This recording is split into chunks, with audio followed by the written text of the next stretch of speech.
Did you have at least some idea that you are a genuine Expedient Gonzalez?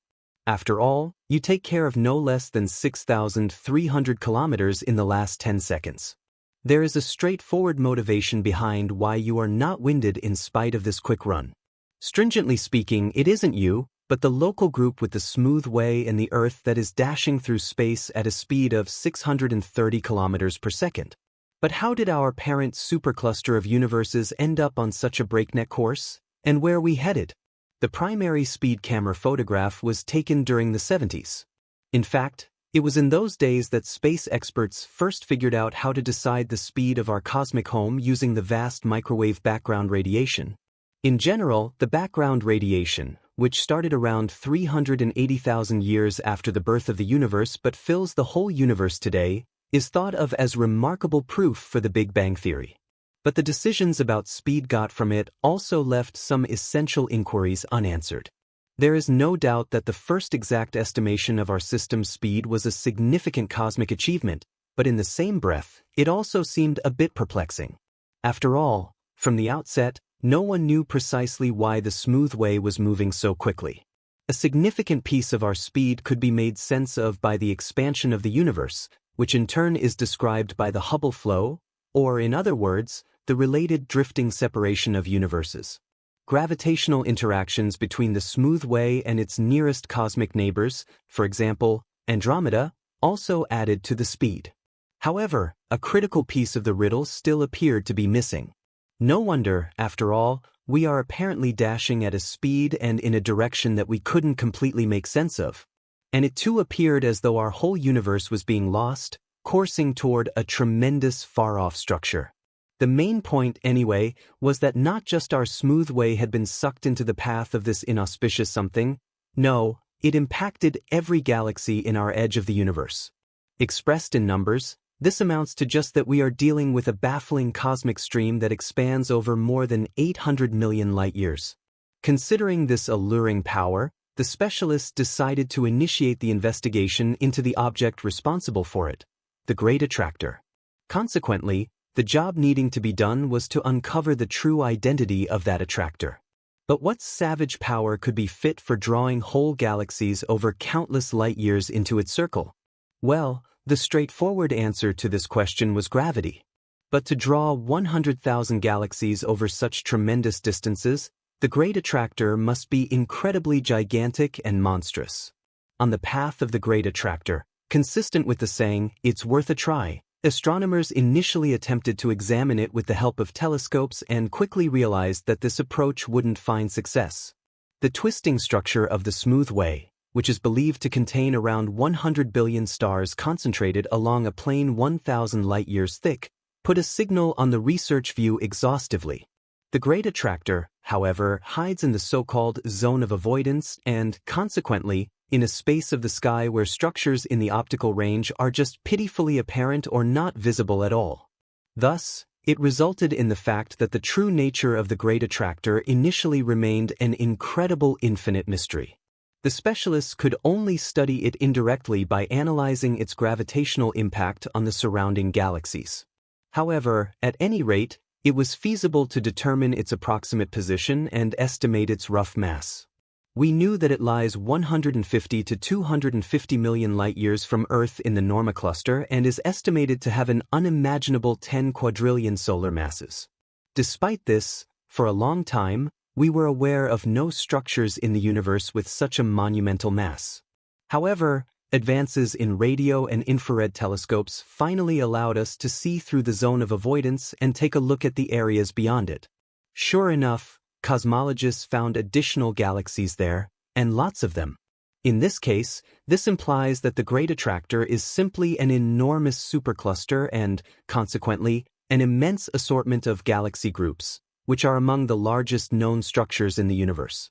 But this cosmic gigantism moreover raises various significant issues, particularly with respect to the nature and reason for the Great Attractor. Specialists utilizing the Australian Parkes radio telescope prevailed in shedding, to some extent, somewhat more light on the enormous murkiness. While the researchers were looking at a certain phantom line that starts from shining hydrogen objects beyond the Milky Way, they had the option to identify 883 worlds in the zone of evasion, around 30% of which were previously totally obscure. In addition to person systems, the area being scrutinized also contains 3 cosmic system groups, emergency rooms, furthermore, 2 previously obscure system bunches. Considering that a normal cosmic system contains around 100 billion stars, we can start to envision the unbelievable mass locales we are dealing with here. And while our Milky Way, as mentioned, is jumping towards the greater farm vehicle at a speed of over 200 million kilometers per hour, a couple of years ago, the specialists made another shocking discovery. Not only are we being drawn toward the incredible attractor, we are also being driven away at the same time. The puzzling center of shock.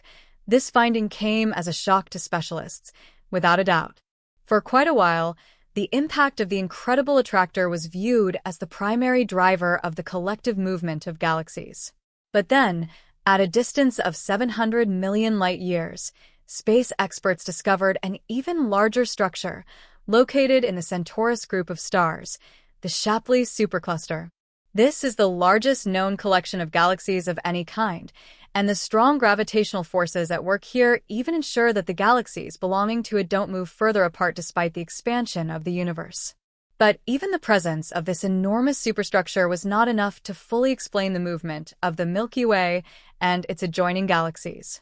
Even more significant, accordingly, was the fact that the research group, led by Yehuda Hoffman of the Hebrew University of Jerusalem, revealed a couple of years ago. The specialists were, in fact, uncovering another force impacting our home galaxy on its very fast journey through space.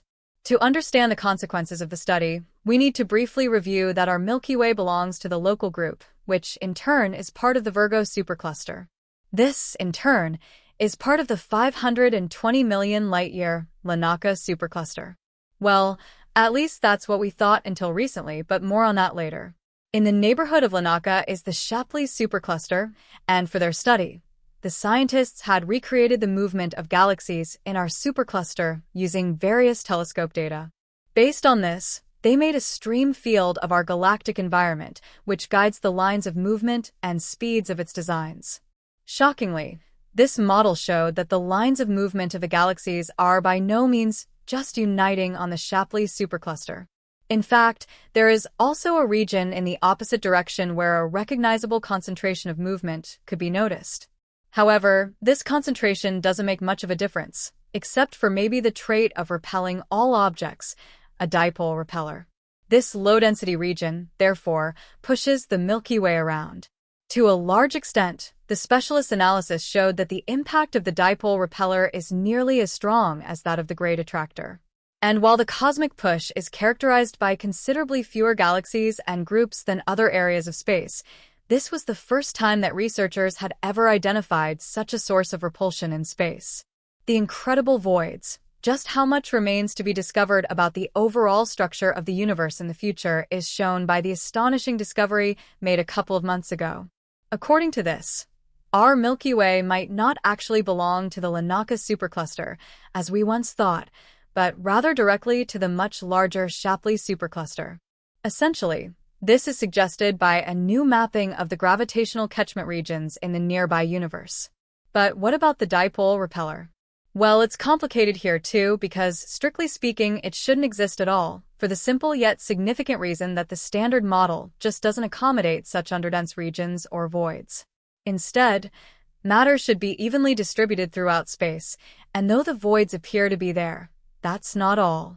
In fact, it is possible that our Milky Way, along with its galactic neighborhood, is situated inside such a low-matter bubble.